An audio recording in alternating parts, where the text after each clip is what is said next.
Baruto.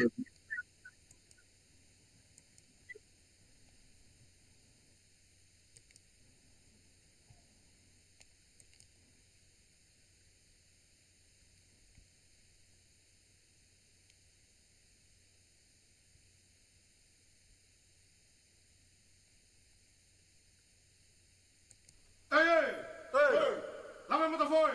Hey, hey,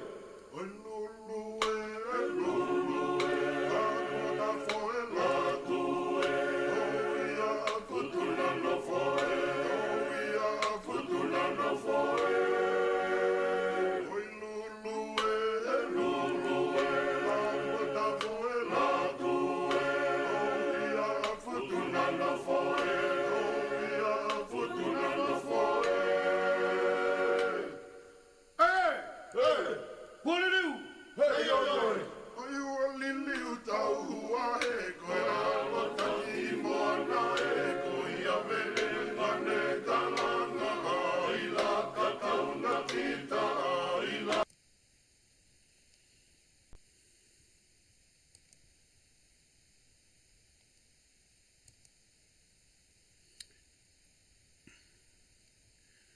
O kou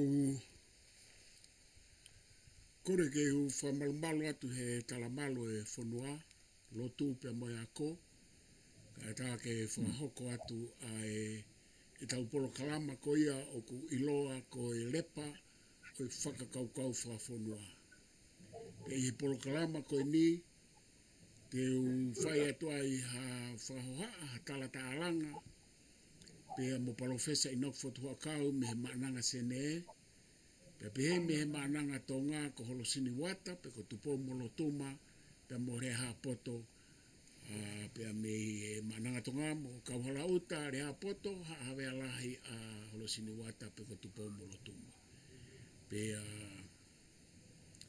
ko palofesa ina fotua kau, ko purela hia o ilo au, pe ko mau kawe ngā, hange mo mea mai ki ai, ko mau tātālanga ki he whakakaukau o kau taula, pe mo ha whai ha whiringiaki ki he pulotu o no aho, pe pehe ki manu a motonga, o nau pure anga hau i he nau whekaukau aki, pe koutui ko e whakakaukau ia e whai ai ai whiringiaki koe ni. Pe ko whaampe kuongo lele iato, ko taita lele i heni a profesa in fotu wakau, pe pehe ki a reha poto, kama foki Holosini Wata, na e whai a e ku tātālanga mo Holosini Wata i e wike ko o si ki pulotu pe mo kau taula. Ka koe hokot koe ni te mau te hokot kai ka e whamamafa e mau tala noa, o i kai ngata pe he kau taula ka te mau tātālanga, tala noa mo tālanga ki he ki tu koe e tala noa ki pulotu manu a mo tonga i ono aho, aia koe whotutu whau pehe na e malohi pe nae pure anga hau o pulotu, pe hau ki manua, pe hau ki tonga. Koe tala ia taha, koe tala e taha, na e kamata pe me pulotu e whakamaunga o e nofo, mo langa e civilise, pe hau ki manua, pe hau ki tonga, koe pure anga hau a tonga. I tala ia taha. Kai ke e tuku atu ki e kau pēnolo, mo kau tātalanga, ke whai pēha mau wheringia ki ke paku mau teu teu whokeni he ku amanaki ke tuku atu a tohi o ko hanga whau ka o ku mau kauka atoa ke ai pēha mo e toko tolu ko e ni pēha mo ngai whakaukau me lo au o ku nau luku luku mai ke lava o tānaki mo hulu hulu ake tohi keni o ko ngā aue ke ai ki pulotu manua mo tonga pēha ko tui ko polo seglahi apitoni ka ki mau tolu o ngā ue ke ai pau te kai fo ke aha tohi e whau i e fo i pure anga hau koe ni po ke ngā hi pure anga motu a koe ni o tahi moana koe fuafua tohi lahi pe koe thesis toke tā koe a profesa toke tā Agustino Mahina koe tu itonga empire ka nai tala noa ai ki manu a mo pulotu ka ko tui koe tohi koe ni mau ngā ue ki ai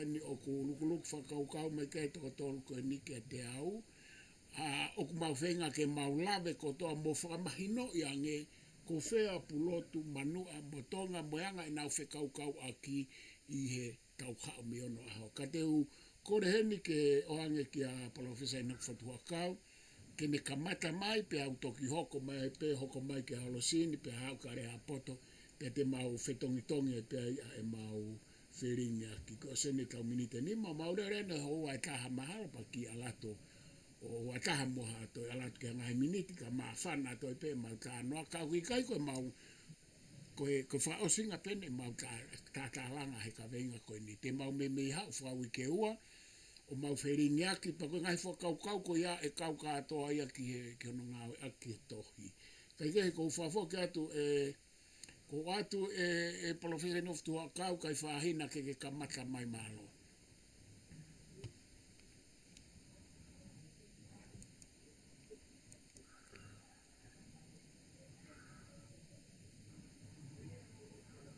O sini o ke i whanau mai te. Io, o whanau alwe no ke. Te apoto? Io, ke whanau atu. Ta no te tato, kai toki hu maki. Io. Ko e ku, ko foi mea ko e purotu, eh? Mo Oia. langi.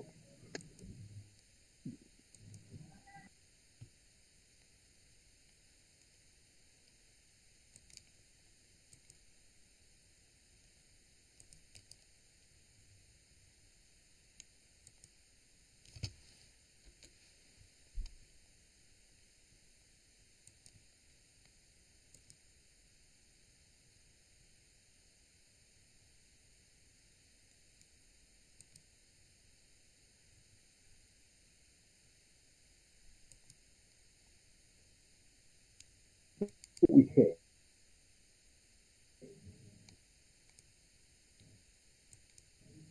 Eh? Ai ko foi konsepti ko ia. Ke ku alu ai nia o alu ke whakao. Ia ko te hei poki ko e. O ku tai ke kovi e tau ai tatou ha toko taha prasino. Ko se kono nofu anga ia. Oia. Eh? Tau tala noa tatou ke foi konsepti afterlife. O kai ilo hatahe. Ko mea pe fai, ko tau hanga whakanau ake mea ko tau sio ki ai ke ai hataha ke nofo ai. Eh? Oia. Ke ai hataha ke lava au ki ai. Oia. Ko e umea ko ia ho sini ko ai te he tau tasa ati mama. Arie. Ka koe, ka kuia e ko interpretation ai ka e pālangi o te he, ko hiku re o, na e hiku Oia. o roa, ka ne ngā au e ko no hiku kwa ke re o aki o no hiku ko i nai noko. Oia. Ko alu ke whakaori. Oia. Oia. E ko nea ko hao ko te ai ke whakau ko e ho i concept e lia. E ku o ma o lunga o pite tau si lo se ta to he kamata ki tau sio ki he ngahi concept na na ngā ua. Arie.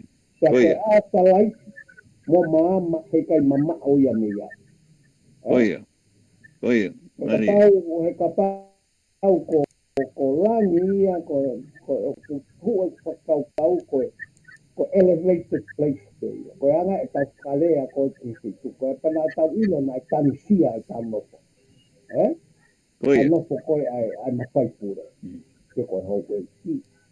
Ka koe mea ea ko fōtu atu ea. E koe mea ko au ke tau a tō po sia toko lai koe kumi ai te o tuhu ki fisi ko purotu.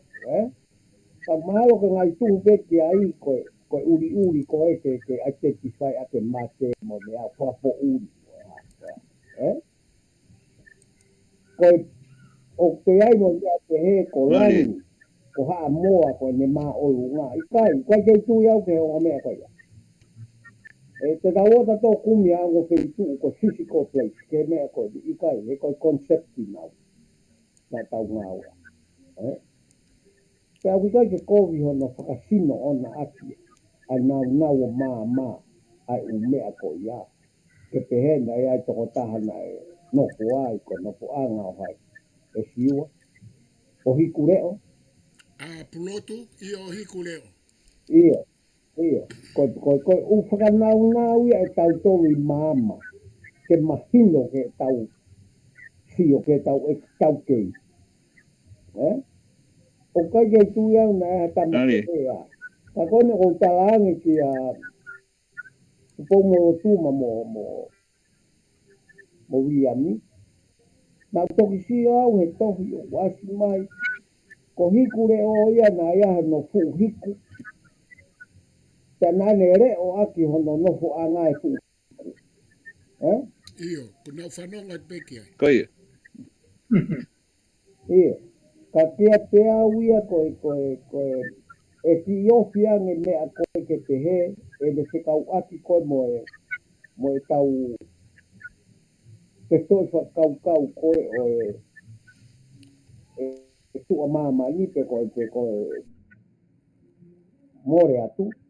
Te tau te he pe ko hiku reo, ko hiku reo ia i mama o tō taha koe. Koia. Puri atu. O tau whanongo pe ki he me kei rea pa tau manatu mo mea koe uhinga ta tonu ia ka te au a mea koe ake whakaukau. Nani. Ka o ki kai te tu ia ko ha physical place ki hange koe ni koe o kumi.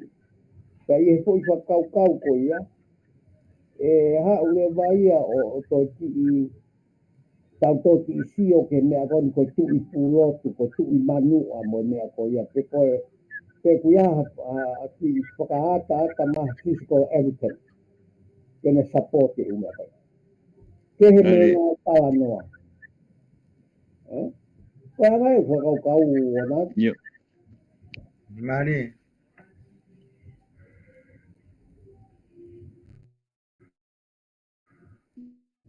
Yo. Ai Wata kai vai no. ia he ku konga e ku ati ko atu ke tau se no ka hoko Koia. o ku alwatu ia tu koe a manua ko tonga ko rapa nui ai ka tau rewa o ku pui teiti e tonga a manua ko tonga ko se tu mo tu ataha e tau talan pui teiti man ko manua e ko no anga pe ia o tu tonga Koia. nai kai ko ha empire ai ia ke Koia. Nani. tau no te tau kai ke tu manua ka tau no te ke tu tau ke tu tonga ai ana ke a lua ki ai ka ko tu ki ai ko kau with all possibility ko ha moa ko everything ko ko fine art workshop ia a empire to ko songa mo Koia. ia Nani. ko kia tonga mo tata tau ko e paku ta ko anga pe ia o ngā civilization la lahi kotoa o ku mo vete e nau ngahi workshop ki he feitu o nau empire ka ku ai ke toi kehe a me ea koe nai hoko koe i tahi moana Kena tau tā maka me he uea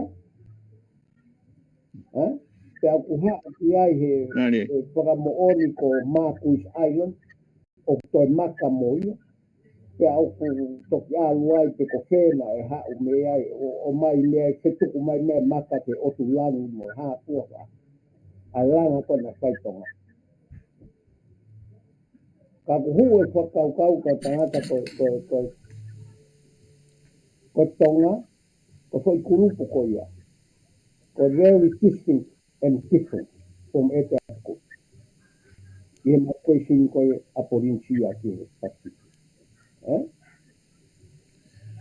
Malo koe beto e kai ka whahina. kai te ia na uanga koe Kai tuku ke hoko mai kia i ku walu, ka tau toki vilo pe kai hu mai mo le hapoto.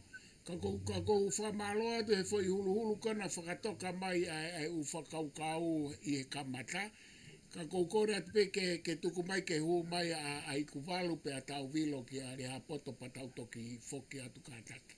Ka kou kore atu e ku walu ke kātaki o tānaki mai malo.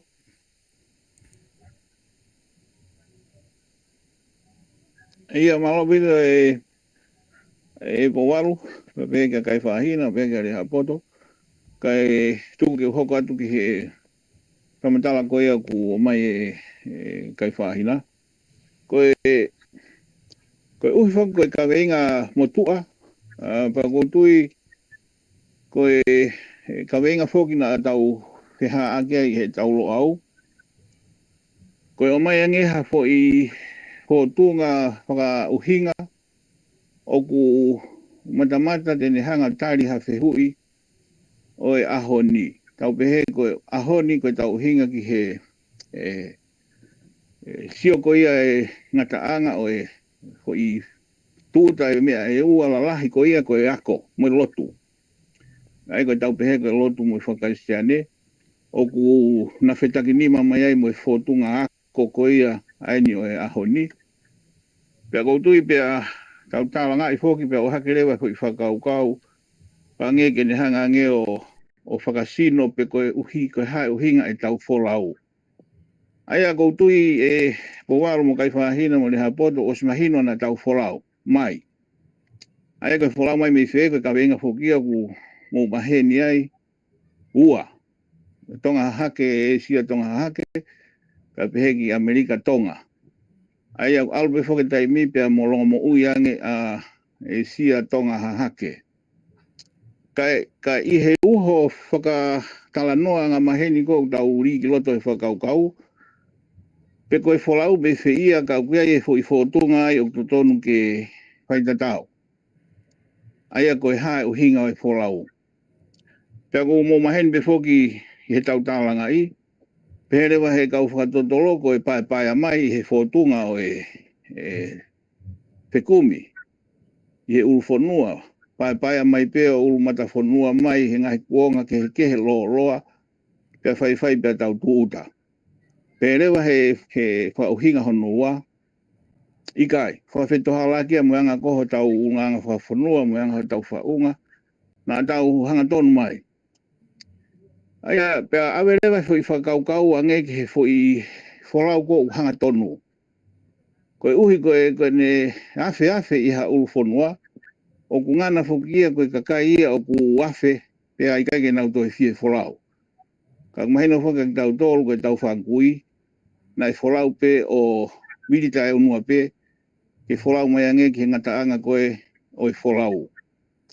Pea koutui o ku atorewa fo i whakaukau koe hange e kuna ngawe wale rei. Koe whekumi ki he whanua o ku mo ui tuputupu ai a lau maarie. Pea unofo foki he tau tātalanga ngā maheni talu me he wafe tahawha. O nofo he fo i whakaukau koe apa ki he ahoni kai whahina. Pehe ki a o waru mo le ha poto. O alu pefo i whakaukau ke ki toi longa mo uiange. Ka pau e to'o e fo i uhinga koe koe tau whekumi ki ha whanua koe wheui. Hamena tau whalawai me i otu lau pia mo otu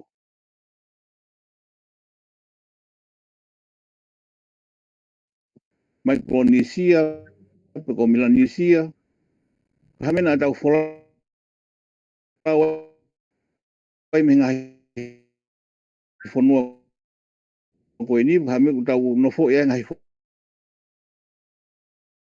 whanua ku ki i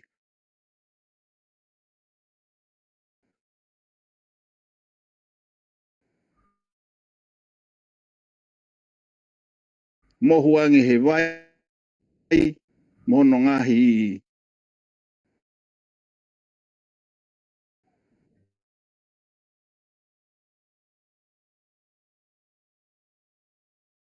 whaunga ke he kehe, ka tau wholau mai ke he whonuan. Tau te whito ki he mawanga vai. Pea koe taha ia whakaukau o ku ohake ai tau tui e tau whankui o kui ai whanua koe ko plot.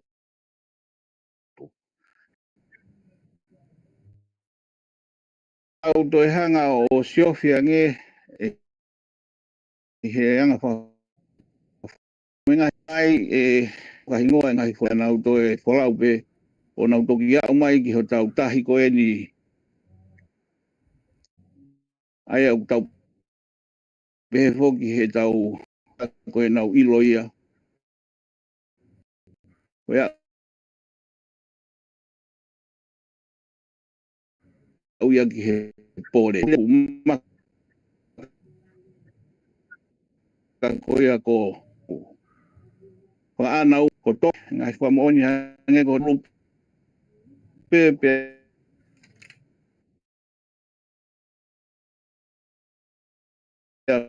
mo e ko ulnganga ia o e tan sia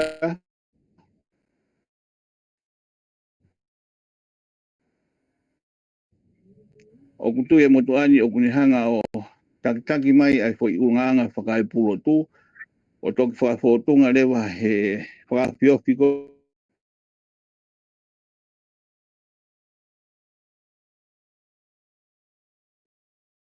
e whaatotoro ki he nimangi au pu e ono puri foki me he ono ke hiwato aspea momo ospea eitu pe puya loto pa koe tu e motuani hange peo ke whatanoa ke kai whahina na nau no foi o toi foki ki manua pe mo otu motu moana mo otu lau pe toki foki mai i he whakanofo ko ia o tu i ki whanganoa pe pe he ki heketa aia ko e anga ia o tuku au a hiki e tui hono fitu ka ko tui kai ke ko motuani ko mui ai ka ko tano fokia e kai whahina mo le hapoto ku whamureki i tai walahi hono mui mai mo po walu ka kumaria pito hanga he fo i hatu e ono ko ini o tali ai fo i sio ko ini o ne whamoni a hange ko talafare a turi kilangi kumala i loa ko ia ko e hatu e ono o talanoa ai ke tui e tau whankui o kai ke tau mate ko tau mohe pe ka tau a o turi hengi ki langi. Kono whakasino koe o e materie kai whahina mo le hapoto pau ki whoki atuai ki foi ka wenga lalahi koe e tolu. Hanga tau whankui o whakahingoa mala ala au pito koe e materie koe e lau maarie pa koe e atamai. Koe kumui mui o ku whafotunga o pehe o kumalawa ai materie o maawai mo lau maarie i ho tau whaunga whafonua. Pe koe tahaya ngahi wai o maafu o ku whaikea o kooko e tau lo au pe tau toko ni ai foki e whantolo whai he sesi. Ka kou tui kou hake koe a tari aki pe koe haa tui e ono ulua ki na nau tui au pito i he wai koe au tau mereu koe pe tau nofo e materie i maama kai hue lau maarie ki polotu. Pe koe tānoa koe kou tui utau osi anga mahene whanua ki ai ka koe fo i whehako taki koe a materie mo lau maarie. Pea toi hoki ma lau maarie o hu he materie. Kou tui e po walu, pea mo kai whahina mo ni hapoto. Koe tahia whakaukau me ngahi civilise o mahamani. Na e ofo o pito kau misina rehe taimina nau tu utai i he ne haa ho tau whanuani. Ka kou tui koe kupura lahia o e whekumi i he pulotu. Pea mo e haa o tua, pea mo ho tau haa. Whakai tangata una whekau aki, whetauhi aki wā o ne whanau ia anga whakawhonua.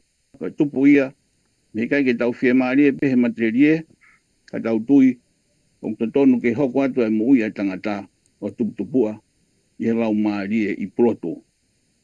O tui po walu koe angai e toka lahi kau ki whoki atu ai. Malo.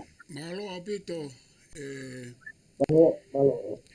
malo e kuvalu ko tui o ku mahino ai kini mo hulu mai ko ia me o tawhaaki ko wha malo at ka ki mo o komata ke asiloloto mo wha ata mai ngahi halanga whanonga te tau tala noa mo tātalanga ai i homo tukutuku mai ko e napa ko atu ai wha malo ki mo ka kore atu e reha poto ke kataki pe o hu mai whai maha a tānaki me kau whare wha, me kau lauta pe mo Iyo. anga ho waka I malo ia. Iyo. Malo apito Professor Laftan. Por pege ho whanga te whakatapu. Awe ni tala no mahui ngā apito. Pea moni apite ang poinyu. Oku foto mai kai whahina ka ma te pomoro tumu. Pea kotu ia tatau kātua pe tau mau. E tau tala noa ki ngai tupuanga. O whatunga motua koe ni koe. O ki tau tō rumo tau uhinga. Aia koe ai whakaparang whuka te tisi. Te ki tō mea la rahi pe. Ke ofi mai ke tau kua ngā Laftan, Professor Laftan. Aro, Koe whaiwhehui anga mahe tina tau o tala noa pe kia fuoroa. Ai? O tau hinga ko tau haa mai whit, ko tau wō ki whi. Ai ko whaiwhehui whakamā madrai pe nia pe ko whi pe. Ko tau ki ilawa tino matsu ata koe ni kau hala uta o i whare wha.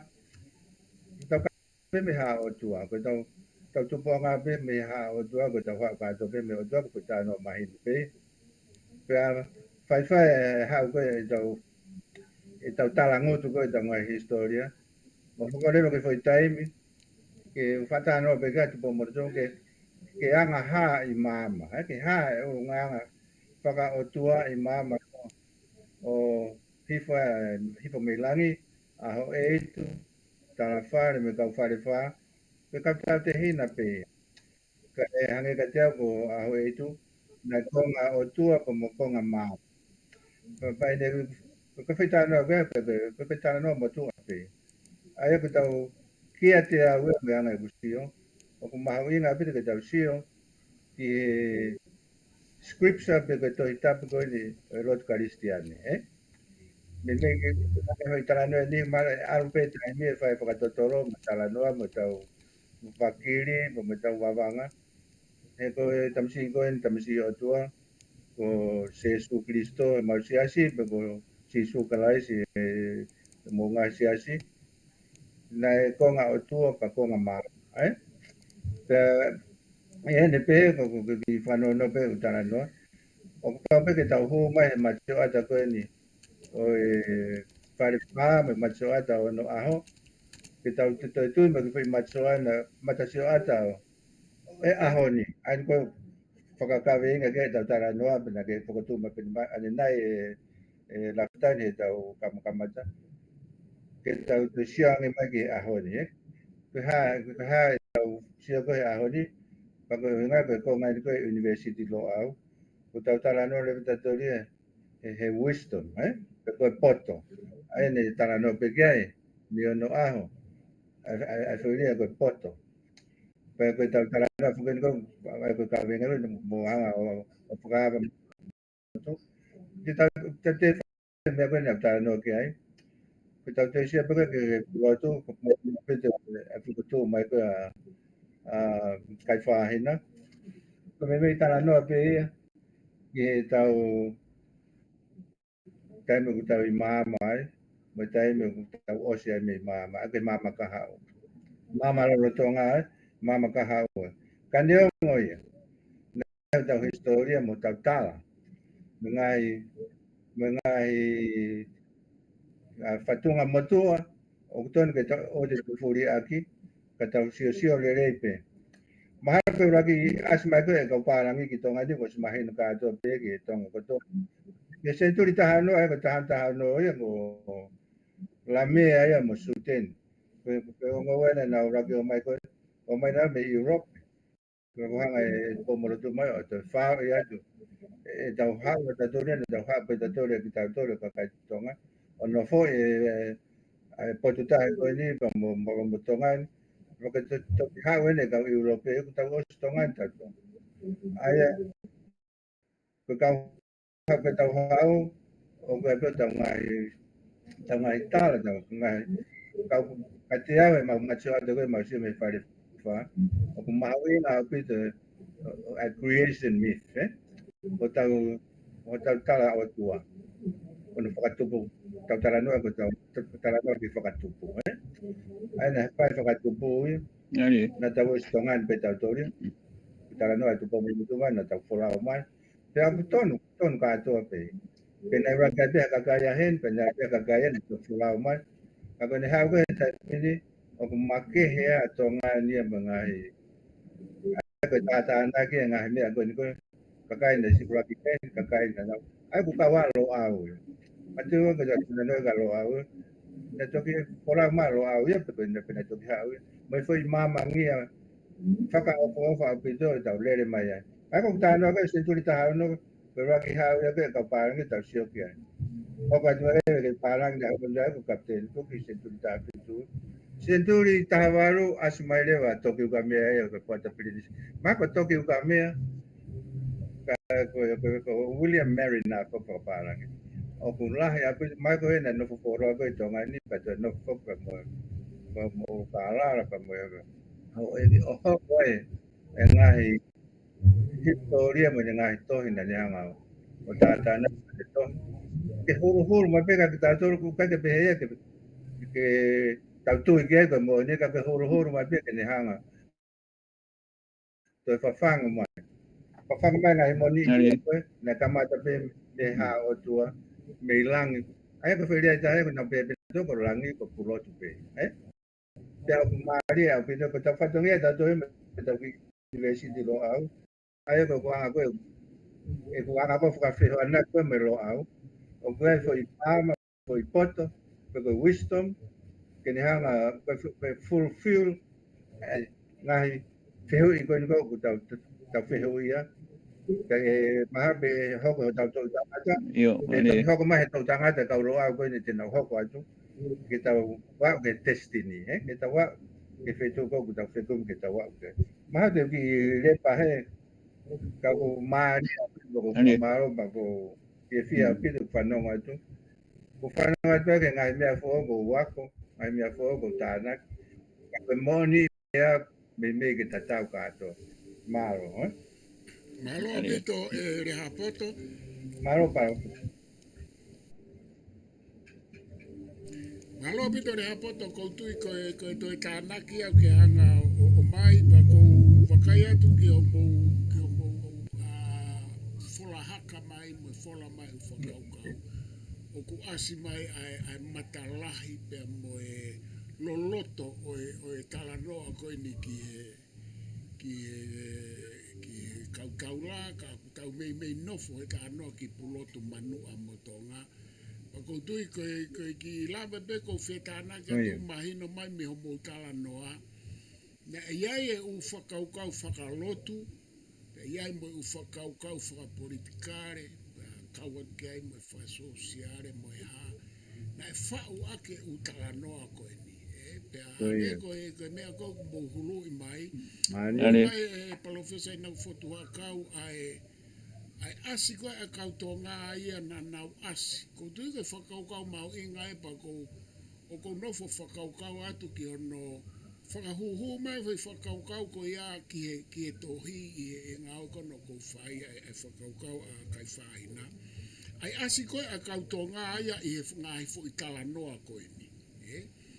Pe tuku ke pe ko upoini mau inga nang mo o mai na e konga whakalau maari e konga whakamamani o ku mo ustala noa ke ka koutui koe whakaukau ko mai kai whahina ke tau whakatoka ngai ange ai ngai fo I tala noa e tolu koe ni o ku aska atoa kautonga ia. Mehe kamata anga pe o ha mai ke pure anga o pure anga ko o tuitonga. Pa koutui koe whakaukau mai e te utoi whakafoka atu pe ke kai whahina ke ne hanga o toi tānaki mo hoko atu ai pa koe. O mai e ikuwalu ai whakaukau, ai whihi koe ai whakaukau e kautonga ki e nau alu, na nau tala noa, nau alu ki pulotu, nau alu ki langi, whakalau maari e mo whakasino. Pea ku o kuloloto pite foi mea koe ia, he nau whakauhinga mo e nau whainga whakaheri aki koe ia. Pea koutui koe whaos mai koe e re hapo tō ko whakatā mai ki e Vatikano tu i tapu o e ahoni, mo siasi o e ahoni. Na e whai pe tala noa pe heka ki tau tō. Koe whakaikeke koe na whai au he APC ane a whi. Kau whaos a kia ka whafoket ka kai whahina. Na ulawe ke he mea koe ia. Koe hame o kau tala noa ai ki he Vatikano mono topu tapu he ahoni. Kai ke tau hanga o whaka io i mo whaka mahu i ngai na e iai mo e tala noa topu tapu a e tau whaka kui i e nau whaka kaukau o e aho ko ia. He kai ke tau pe. Tuku e ia o kai ke mahu i ngai topu tapu e tala noa ke tui tonga ai pe o e Vatikano mo e aho ni. Ko kulawe koe ane a whi he whai ke kou tala hanga i kai. Na e iai e tala noa ke he topu tapu. Ta tau pe mo e tala noa ke he topu tapu e aho ni. Pea koe u tala noa ka atoa koe ni e kulawe ane a whina u tala hangi. Koe u whakakaukau koe ne topu tapu whakatupu ka atoa i mamani. Koe u whananga koe creation myth. Tala noa e whakatupu e tohi tapu. E whakatupu koe he tohi tapu. Tala noa ko toa nai whai mamani. Nega ke tala noa ia whaituke. Ta tau pe mo e tau tala noa ke tau u whananga. U tala noa pe ne whai mamani. Whawhoke atu e kai whahina. Ke hoko tai pe o tānaki mo hulu mai o mea koe ke na ke ngata ane na i malo. Koe a malo a pito katangat. Koe huu koe ai whakakaukau ui a koe ku. Koe mea lai o kou tokan ke ai ke iai ka ke hoko taki le lei ai unga hi mea kou tau tala noa ke ai. Ke nau hoko o iai ka a ki evidence ke tau lava o whau mea ai ha sapoti o e mea kou kuunga ke tau whakaukau. Koe mea koe ka tala noa koe ki he lau maari e wo mea o ko no pe mo ia tangata he ko mea ko ia tau me tua. Ta tau o te a pahinga culture ta mo inga kakai te tau alu ki ai ia. Ko mea ko o mai ai ko he se nolo ko ni alo au. O ko whaosi osi ki a ko ke se nolo ko ia. Ko mea ko tāno ki ai o ko hoa pia ui. Ko e cosmological theory of identity. Ko cosmological theory of identity. Ko e kai matakari. Ko whai tāno a tolu pau ki nau mau. Kana toki lawa design toko hai nau to. Ko tāno a uaki ko tāno a otua. Ko tāno a otua.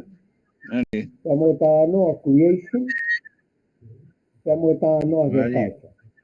Ka ko kisio ko ke tāno a culture e umatakari ko no ai ke perpetuate the life ki koe na create. Ke whakatolonga a life ki koe. Ka ko pau ke mao fo i tolu koe. Pea tau sio holo ngā civilise, nau mao e tolu koe. A upe ke hao a karistiane, nau mao e tolu koe. E koe karistiane e hao mo tolu. Tāno o tua, tāno a creation, tamo tāno a culture, ke perpetuate a life, o creator. Pea o kui kai ke tau kehe tarata. Ai e ria koe o tau ia, i ka tau hange koe lau, koe tau sio ate matsio ata koe ki he ngahi mea koe ia. Hange koe. Koe tānoa ki he afterlife mo hāpua. Koe tānoa pe ia ke lau maari e tau me mua mo te he pehe kau kakaya koe na nau taki e whakatotoro mo. O ua mo ui e tangata. Wene mo ui whalau maari e pako ane mo ui whasi. Ka mau pe tālanga koe a o mai te ngā seturi ki muni. ang tarang ko ya. Takoy kung ay ko to ay ko no sa hu at te fan me at ke pagkaw. Hanya to. O impossible que create empire ya. Kapau hikai ke na ma ai ilo ko ke transport. Pero kung tuyo ko lava ko ya atahi o seni o create ha empire la hipehe o hange kon ko nga kala no tu ko ki tonga. Se kai ke lava so ngawe ko ya ka o solo wa tau para makote tempo. Aia ko kutui ko o mai ko lompe au ko foi tecnologia. Mani. Ai ko hingo e karia ka ko foi tecnologia a lompe au. Te o kuiai pe ai ngahi evidence ki ai me taimina e siofi ai he kau folau pālani na wau mai ki heti. Ai tō onga ai ngahi karia. Fu wade, he putau, o kutuai e tau aura tō ke apai mo wawa apu mea he ahoni. Ko tui ia o ngata. Na e wade a ngei he aho. Ko tau tō tuai pe tau hau kato ko waka bisini. Ka koe hau koe ai whakalaka koe I lo mo ngā wea ke fo I teknologia tatau. Ko te alo u waka ia tai nini. O mawahe ia me tahi, kai ke toi lomi e te au ke heke I o lunga, ka ko mawahe o ki toi me tahi. Toi o mange.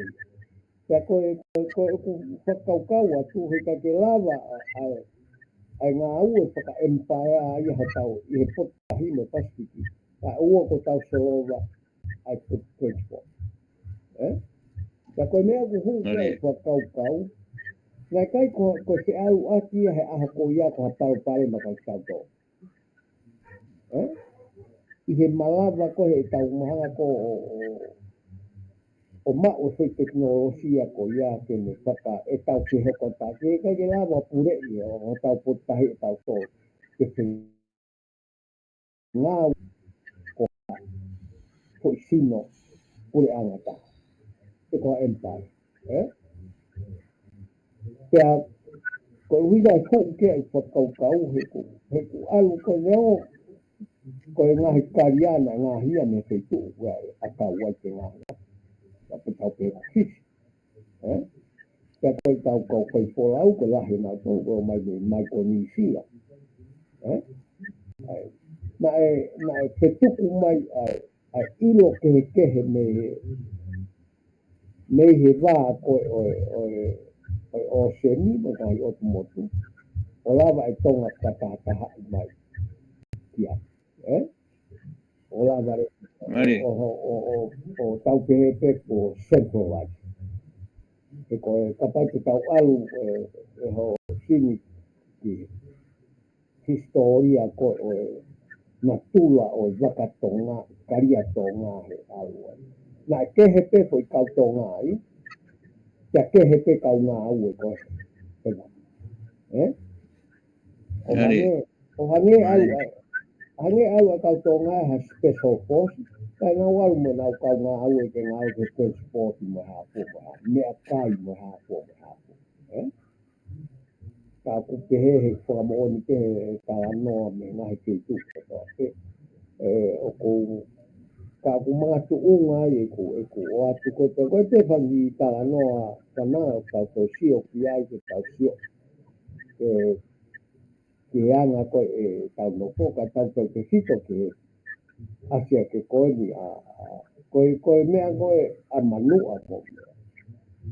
Na kai ke utu ia uia koe na empire na ya ue a pure a manua ke atu unga. Koe tau talanoa tau tolu ki manua tau talanoa pe tau tolu ki he kakai tonga.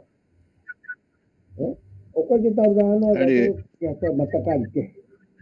E koe tau talanoa pe ki he politiki koe koe tau talanoa ki he ruling power. Ko tau au tau toka kai ai tonga hatai moa. I ngai tala noa pehe. Ja koe ta tau pehe ku e ko o sia te ati koro ke ari ke tau se no. Ta tau pe e ku sio a kuia ko foi sio ia o aturia tu pe. Koe ne o mea kotoa o ku poini ia o au hu e whakaukau ko haa moa ko fine art workshop ia a Entaetonga. Ja koe whamaoni ke ai tau ki mau ke aha. Koe kie mo tāta tau. Koe au ka tāta tau e hu uia ke mea koe tāta tau mo tua taha e mau me tong. Me tāta. Koe mea tāta tau mo tua taha ia tau koe isiu me o kalani. Koe mau me tong. Ja hau lewa toku whakatonu lewa. Ja iai lewa se hu.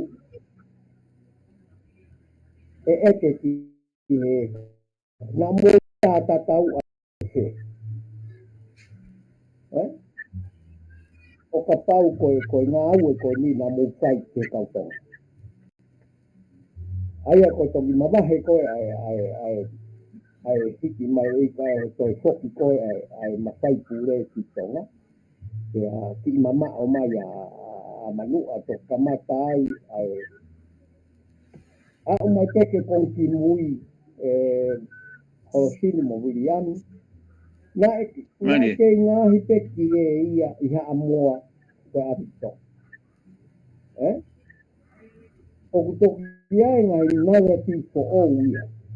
O ku whatupu he kau skola kai nini kau atoa porosia. Ka ku ikai ke aha whakamooni. Koe story koe a koe speculate e. O ku leke everything. A koe evidence ia o mea lahi o tau nofo i na tau tō.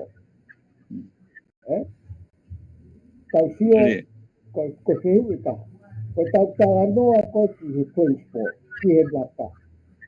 Nā tō iaha whonua na aha whare lata.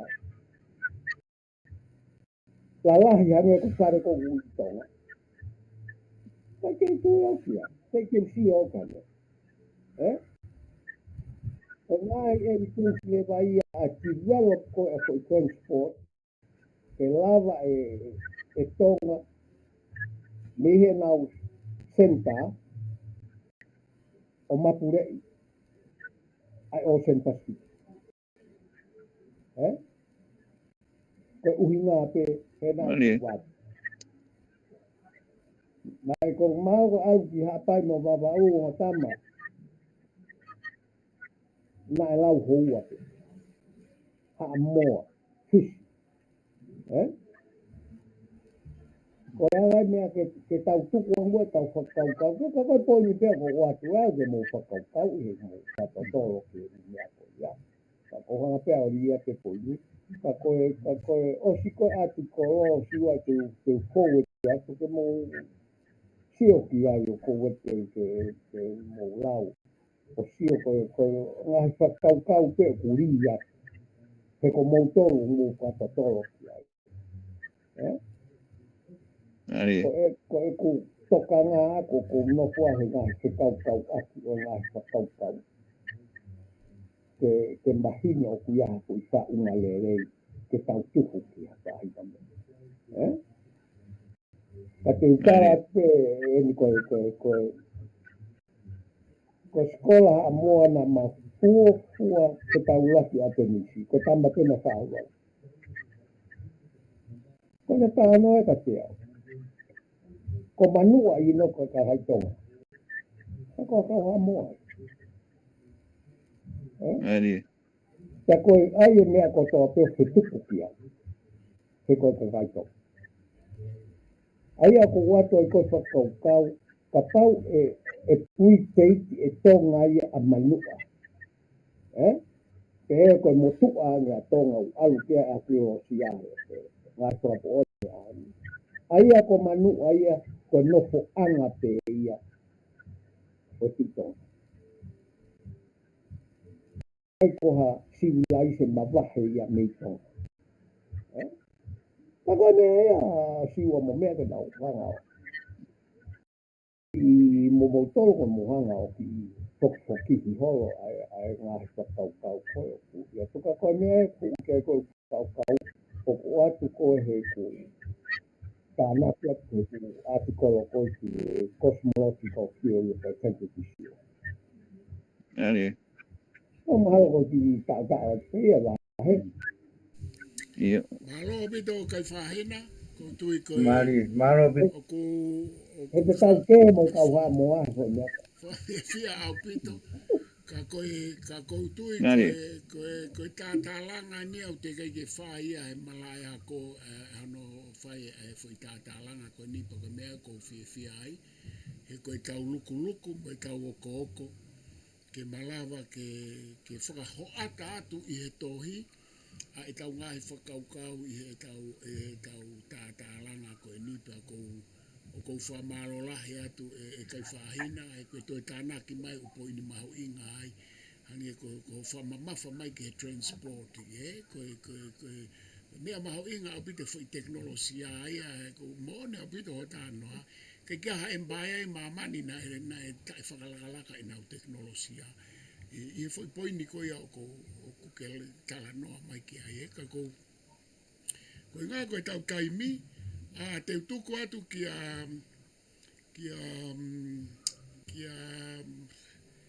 kataki kia holosini, pea e hoko mai ai pe a reha poto, pea whaosi mai e kai whahina pea koe tau whiunga ia, he te tau toi whoki mai pe. Koe tau tātāranga atu pe ni ke mau e tau tohi, whaui ke ua atu pe, tau lere koe ni pea moe ngahi mea kotoa pe e koutuku pe ke hau e tau whakaukau e alu atu te uwhenga ke pinpoint atu hanga he foi issue ke tau toe alu ki ai. Koe tau tātāranga atu pe o te mo tānaki ke he tau tohi ka koutuku atu i kualu ke kata ke hoko atu pe a hoko mai ai pe a reha poto patok whaas mai kai whaai mao. Malo video e bawai koe katanga noa pai e kai whahina mo reha poto. Ko tui oku nau mei hu pe hoki ki he ngahi tari o ngahi motua i whe hui. Pea koe uhi hoki e bowaru ta tālanga mai koe kaweinga. Koe hana e uhinga ai whare wha. Koe hana e uhinga ai haa maui hange koe whatanoa kai whaina.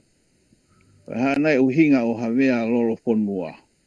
Aia koe tauhanko o mai e fo i uhinga koe ia. Pea tau hangarewa whakatonu atua kange ai tau uhinga he ahoni. Kene hanga nge o tari pe koe hae uhinga na e nofua e tau whangui he ko i motua i whakakau koe ia. mari Pea koe hange koe whatanoa hoki o kumo tānaki mai. Ka pau he kaike o mai ki loto ha whamatala whalalaanga. O kou tui o kui loto pe ai whamatala. Ka koe uhi whoki koe whatātana watane nai. Ka pau o ku pehehe ka hima o ngatala pa kumo maheni be whoki ai. O ku puri ho tau hatu i e walu i loto. Aia koe uhinga ea o tau hanga e o siofi. Koe mea nine kaike mo ui e hatu i koe ni. Ma kehe pia mo nau hingoa. Aia koe iai whamatala na e mau ai he oko koe ni o tau hanga maheni ki ai. O tau hanga rewa tari koe taimi kou asime e koe aloro whakangalo whangaone one. Li hau ko futu kaloa. Pea toki hiki whoke mea mau hau. Pea mei au fia isa. Hikia pea mei he nofo i koe tapuha hia. O mua wanga haa. O hiki rewa iai ki i rikutapu pea mo o hawiriwiri, pea mo laurea, pea mo heketa.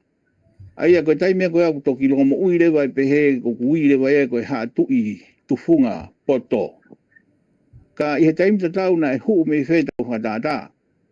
Koe ki mua koe aina e tala noa anga maheni koe ai huu mawhai o e kau maui, koe futoko nima, kau tangaloa, koe mei toko no moia.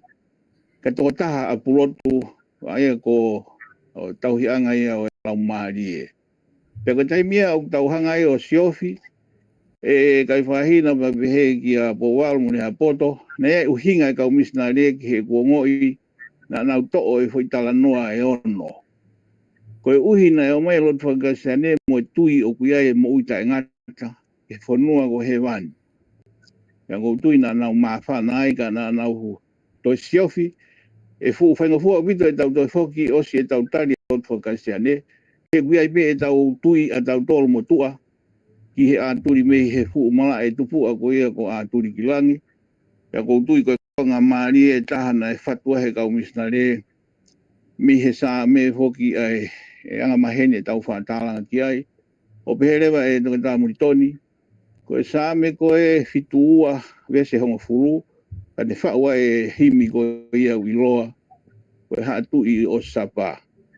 Ko tui ko e tari ai misinare me pehe ko e kakai ko e ni nau tari e whihu i ko e na tau o mai moia, ko e hae materie, ko e hae lau maarie, ko e hae atamai.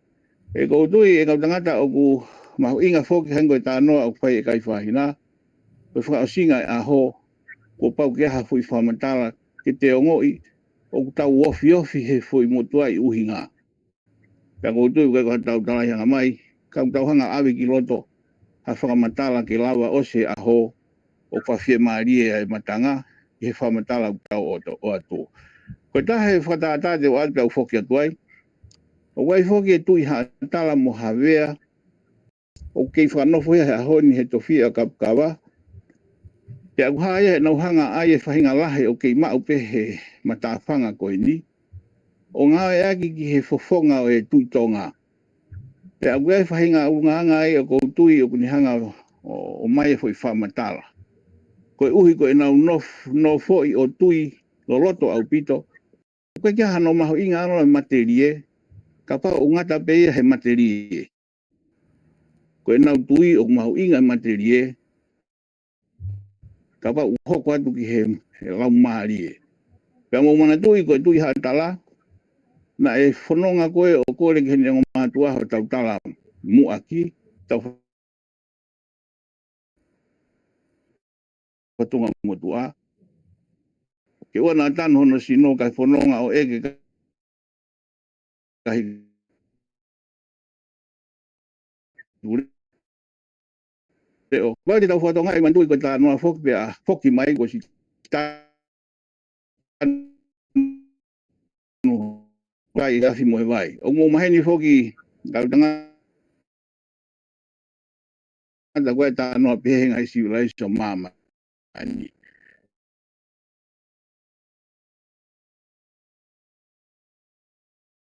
Koe whiwhiri koe tohe wha o hinga e motuani ke ne o mai e motua i uhinga. Koe motua i uhinga e ne nofo pehe fui whakaukau ko ia lalahi. O hanga he atamai o kapu e whakaukau. O hanga rewa he whakaukau o whanongonongo ki he lau maari e. O ne hanga mawai mo materi e i he whahinga mo ui. E na uaki pehe e tau tālanga. Ko tua, o mai pia mo e whonga e nau mawhai pure. Pia o mai mo e nau whonga whakauhinga ki he uni nau koe ni. O ke he mea toi whanua he tau whatonga i moana. Pia kia te au koe ngai ai kutari ki he ngai whok.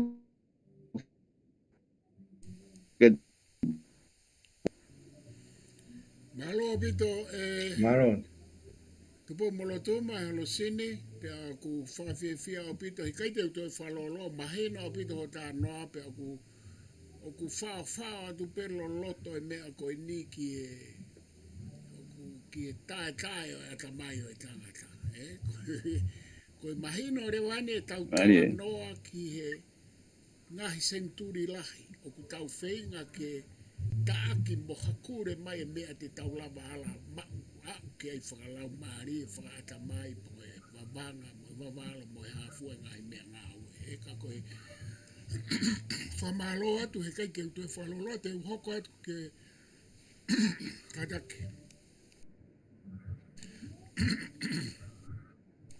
Hokat ka reha poto. E reha poto katake o tanaki mai pe a tau toki alme ai ke a whakatuku mai e kai whahina pe koe tau lawa ai ke whiawhini. Maro ka e Sai. reha poto. Alo. Maro laftan kai o ko si mi me ka ka to pe tau ngahi ka venga ta to nga ai vai mai ko ka te vi pa pa va te fangi tala no ki tau o tau la marie mo tau ha o tua ka ka me o te marie ke mo to ne me mata si o te e fare fa pa mi ka hora uta na mahu inga nga o na la marie ka mo na afterlife ki anga ko e taki kau ha Ni. tu me ono au ko te afterlife ka kuna hanga nga we mi mama tam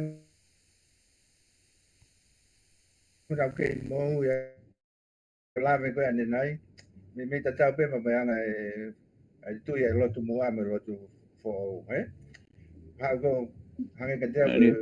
te fito nga e lo tu fo me lo tu mo tua o kuna na panga na panga ma ria au pito o ka na pe fusi aki ai mahu inga koe afterlife because mo i whakala maari ka ko ngā ue i e ram rotong koe nam na whai mama ai au asmai rewa ngā hi rea motu a pe ngā ue ke whonua mi ono ke tu roa nau sino mo nau atamai mo nau lau maari sang ai ko sino mo atamai ngā ta pe i mama ka koe lau maari whonua ngā tue Ni. ki he mama ka hau ai ko ki poi ni ko mau ko wang ki ta na ke ke tau sio ke me tau wahe ko no fa e fia fi ai ko hang Ni. na ma be me ono a hoi a tari ke ngai fe hui la ai ko ngo ta be no fe hui ai ma ko tau ha me fe ke tau aru ki fe ke ko no a hoi na hange na ma ka be na to ria na tala mi me fa longo pe ka fu a pe ngai fa tongia ko mo na nga hoi pe na to ka me ke na pe ke na pore fe o as mai fe me ma ga jam ar me tu ro o as mai de vai pa me ko pa ma ro ke university do au na hange de ta ha huru mai ke ofi mai a lo tu mo ke ro po pe ko no a ki ono po ke ko pe Ni. mo toro o e tau mo ui o ko pe mo toro tau mo ui pe ma tu tau tala no ke mi no o ko ke kupes ta pe ngai kupes me ngai me ka to pe ngai ya ko naki ngai ya ko naki mo ngai tu tu la me na fa me to tanga ta ke to tanga to ki ho ho ga tu fa ta Ni. no po va laftan ho ho ga ke fai la pe ngai me ko ya ta pe ngai me ko ngai ko ro la ya ma to pa pe te pa sa pe e ku tala no ke ngai ko ro fu ko ne ma ko to nga ke ngai ta pu au pitu pe ma tong ai pe kamata ma ke kai fa hina ko ngai tala no ko to pe ko asia tonga ai pe ngai ko ro ko aku tawa ba ko ke ko ni ka ngai hu mai ngai me tu o si mere mo e da ngai ko ro fu men kai ko ro ko ngai ta pu aki ko ngai mea ofa ko ngai keres na whakapatonu mai pia ki tonga ni ta whakatata pia ke lau evidence ko ya kai pahina ka pai evidence pi ka ro aki pe talu pe ta atu me aho e tu a pai ka tu po ono ku ti ke riu ai pai ha tu ko ya never been colonized aya ko pe ngai Ni. ko lo ma wi nga ko me ma cho a ja ko me pare pa pe me ka ora uta ko la he tau ki ke tau tarano ta to ngai mo ni me go mai e ka o filosofa me Europe pe ko e sia pe ko fe carissimo fe ka ku tege ke tau tarano la mo mahino ya mo ako ya mama ka to ke na fano mai ta to ma pe patongi e tau university au mo tau ngai ngau ko to pe ku tau whakapaton pe ke foi mea peta. Ke toi wāo whianga e rotu mua me rotu pō, toi wāo whianga o no aho pia mo no pō, ke tau kai whanonga ki o no ha. Mahalo ko wāo si pe e paro kaktan. Ngahi mea ko tō ko whierea ke ai, ko osi mala ala ka tō pe ki koi miniti pe koe ne whia ku tau tara no he whia whiti. Ka ko tō e ni, whatongia mamafa, ke tui rewa ku macho ata koe me Loa University, kaine tokon la pe macho ata me kau whare wha ko kau whala uta. Malo ka tanga. Nā e pito. Malo rea Koe, poto. ki mea leo ko O atu kia kai whahina mālie au pito e luku mo e o koko whakaukau. Kai o atu kai whahina ke nea whangatuku mai malo. koe mea pe whoki e ko ki si tāna ki atu pe. Nai kau mahalo tonga ia he whanua whainga fua ke lotu whakaisia. Mali, mali. E ko hao e kau a fwoi lotu e kono o mai karisia. E ku tau osi ma o kātoa e tau tōu ia ngahi te stoi whakaukau. Ari. O tau ma'u e a talai e anga e tau me. O si ma'u kātoa e tau tōu. Pea mahino e ka tau tōu e mea ko kalu se whai. Ari.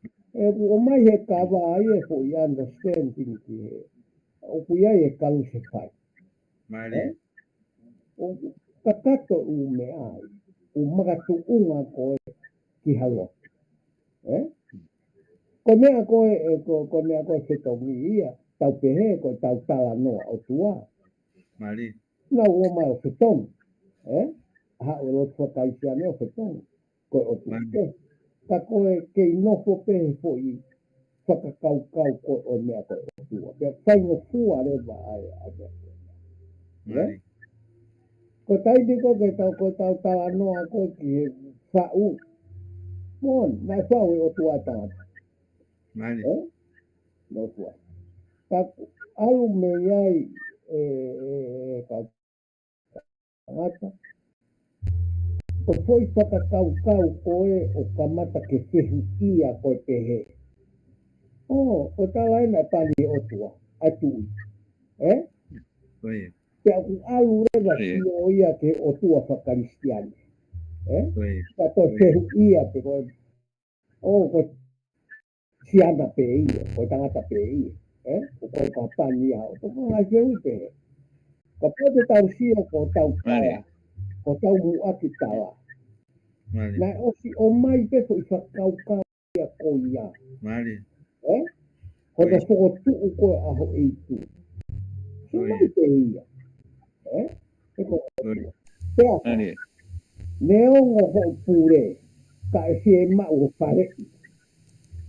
Ko si e wena maare ko ia. O mai lewa ko whoko tuu e whare whaia e tangalo. Whakaukau ko ia. O tala mai. O tau tau. Ko tui ia. Whaka o tua pehe tau tala motua. Mali.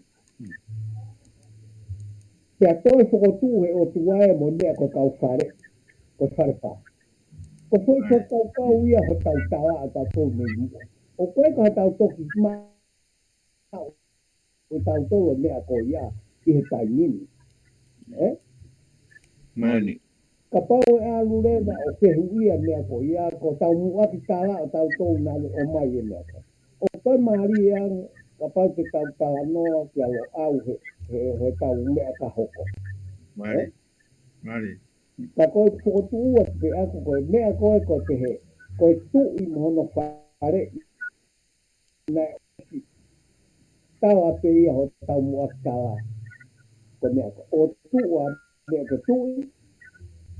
Pea ko tu mohono kau whare. Mali. Ai aho no uhi. Nai kai ko ai noa ia. Mali. Te he ko tau kea ki nau tōu. Ko oi tūtūki mō ki māmata mō toko ni ko mō toko ua i hana whakalere ma kaipu. Mali. Aia ko foi tānoa ka ka tāta osi, hange ko lau ko holosini. Osi ia tau mua ki tāta. O koe ko ha me e mai to tupu koso ha. Ke o Mali. mai e karistiane. Ke tau koe ke. Alu koe ko tau whatunga motua. Osi oa e foi whakaukau. Mali. Ka te tau rea pe tau kou e ahoni ko tu i bo whakataha tokoni. A koe foi whakaukau koe o ku fie mau he tu i ko toa wharei.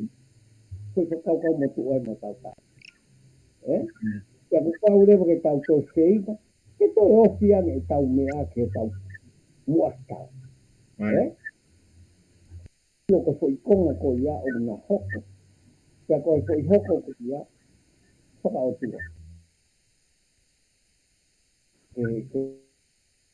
O tua koni ka koe ku tawa noa ka tawa sa ki he. Ma o lunga ai ngai te to i whakaukau ke na tau mai. Mali. Ka kai te pe mai pe me aia. Ko tu koe te hange ko tiki tato koe mamani. Pure whakarewere. Ika, koko tōre tu i te mahino koe konga o tu ia kono ka whare. Mali. Aia o nofu ai koe whare tā. Ka tau sio, koe hawa au si a whare tā moe. Whakatahta koni. Mali. E mei ko fo i mape ka tau ka tā. Ka ke he siua. Koe anga pe e tau tala noa. Huru atu pe a whanki mea to koni ke tau whatotoro. E ko tau tā noa koe ni o kui ai e ngā au e hange pe e viriami ko mea ko na tau tā noa kai tonga. Ia. Atu o hinga koe li liu e tau rea i ho whakatotoro matata. Information ki olunga. O kuri liu e rea.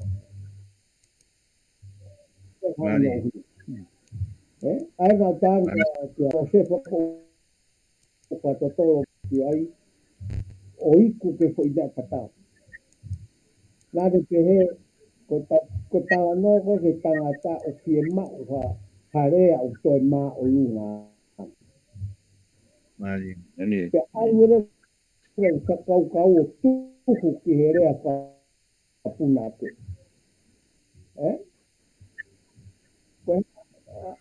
Ka nau kore ia mi ke to si one kaloloto kia. Ko hao no ia information ki o lunga te ariri werengu. Ale. O kidai koe mea kono ki he, o tonge tau rea rea te kakai rea te ke howe i kai. Koe rea ia i he sio whaka o kuiai hono e me ngā au. Te aku maa furi o whakatatau ki he ngā au e ko una kai. He koe te ahon i he tui koe o ku te e whakotu o whakatesito i he flow of information. I hono whakatapi a tala noa ai kakai ki o lunga te mo whakatapi me rungi awa. Ko tonga pena i ai. Mali. Na lava whai se uai o tau e si a lau ia. Te tau alu he ahon te tau sai e te knowledge. Hana ka ka alu. Ko te knowledge ia ko information ko tau tau parema. Kai whahina. Ka ke siua. Io ka taki pe kau ki hua tok whai e polo kalama he fitu hene o ku pia mo pure iku mo isileri ka kou. Kore atu pe ke tau ki koma pe ai koe koma pe ka tau toe hoko atu kai.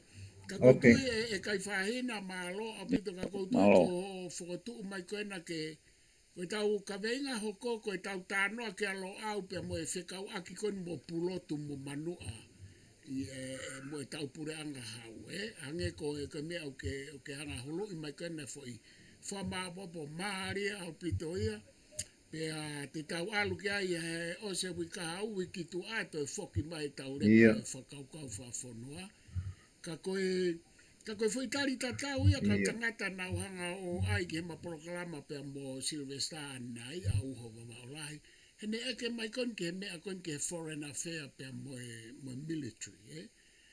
Pe fehu me foka so loia he lao mo ha whelawa ki kone a ni pau foki pe o tala noa ke foi mea tatau pe koe ai ni kou tala noa ke a kai whahina. Talu hono pure i he hatu i mo nau whotu tu e military, e tau military, mo e tau foreign affairs me i ono aho, o a o ke aho ni pe o tau ke i maluai.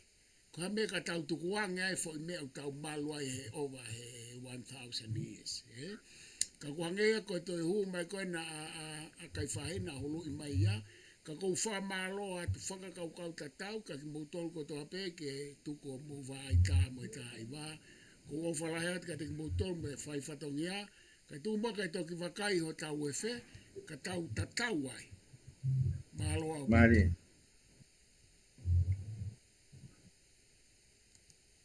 Hey! Lama mata foi! Hey!